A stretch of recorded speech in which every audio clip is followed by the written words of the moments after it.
শুভ দুপুর বন্ধুরা, কেমন আছো বলো? তুলির সাধারণ রান্নাঘরে তোমাদের আমন্ত্রণ।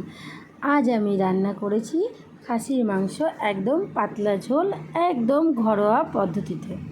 চলো সেটাই তোমাদের সাথে শেয়ার করব। এই যে বাজার থেকে আনা হয়েছে বেশ খানিক খাসির মাংস। নতুন বন্ধুরা যারা ভিডিওটা দেখছো অবশ্যই পুরো ভিডিওটা দেখবে, কেউ কিন্তু স্কিপ করবে না। আর চ্যানেলটাকে সাবস্ক্রাইব করে পাশে থাকবে, একটা লাইক কমেন্ট করে যাবে। দেখো মাংস পরিষ্কার করে ধুয়ে নিয়েছি, কড়াইতে তেল দিয়ে বেশ খানিক পেঁয়াজ বসিয়ে দিয়েছিলাম। পেঁয়াজটা নাড়াচাড়া করে দিয়ে দিচ্ছি টমেটো, দিয়ে ভালো করে ভাজা ভাজা করে নেবো।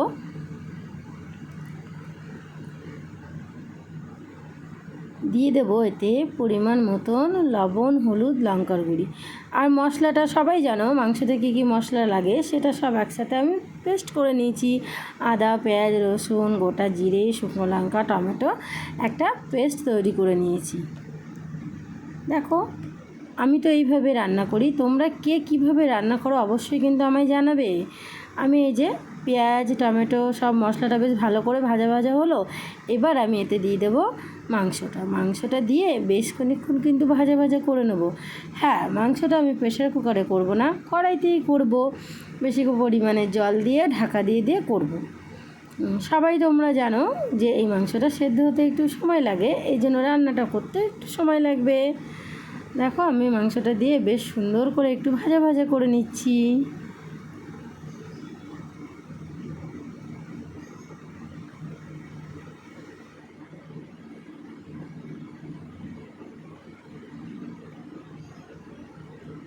দেখতেই পাচ্ছ অনেকটা জলও বেরিয়েছে মাংসটা থেকে। আমি গ্যাস কমিয়ে কমিয়ে মানে এটা কষাচ্ছি ভালো করে। অনেকটা ভাজা হয়ে এসছে। এবার এই যে বেটে রাখা মশলাটা দিয়ে দিলাম। মশলাটা দিয়ে কষাবো। খাসির মাংস খেল শুধু কষানোতেই, বেশ গ্যাস কমাও, সুন্দর করে কষিয়ে নাও, তারপরে জল দিয়ে ফুটিয়ে নামিয়ে নেবো। দারুণ কিন্তু স্বাদ হয়েছে খেতে।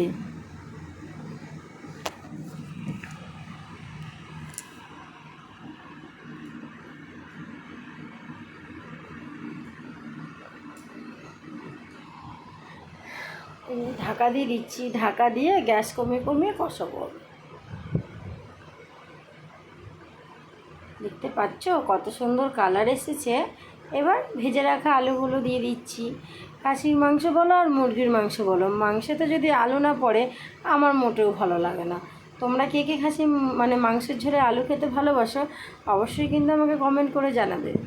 আমাকে মাংস না দাও চলবে, কিন্তু আলু তো বন্ধু আমাকে দিতেই হবে।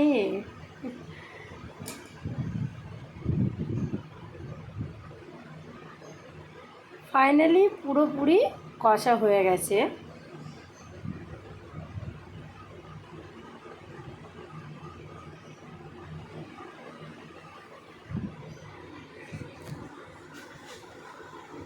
এবার ব্যবহার করছি জল। হ্যাঁ, জলটা আমি একটু গরম করে নিয়েছিলাম, বেশি ফুটানো না, উষ্ণ গরম জল। বেশ খানিক জল আমি ব্যবহার করব। মাংসটা তো সেদ্ধ হতে হবে।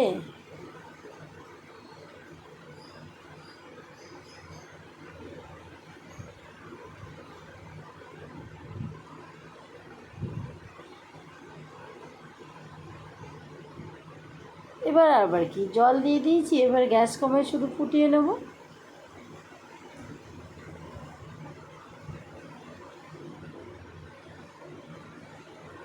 দেখতেই পাচ্ছ মাংসের কালারটা কত সুন্দর চেঞ্জ হয়ে গেছে। মাংসটা আমার হয়ে এসছে। আমি একটু ঝোল ঝোল রাখবো, এর জন্য ঝোল ঝোল অবস্থায় নামিয়ে নেবো। হ্যাঁ, নামানোর আগে ব্যবহার করব একটু গরম মশলা। সানরাইজের গরম মশলা ব্যবহার করেছি আমি। তোমরা চাইলে ব্যবহার করতে পারো, না ভালো লাগলে না ব্যবহার করতে পারো।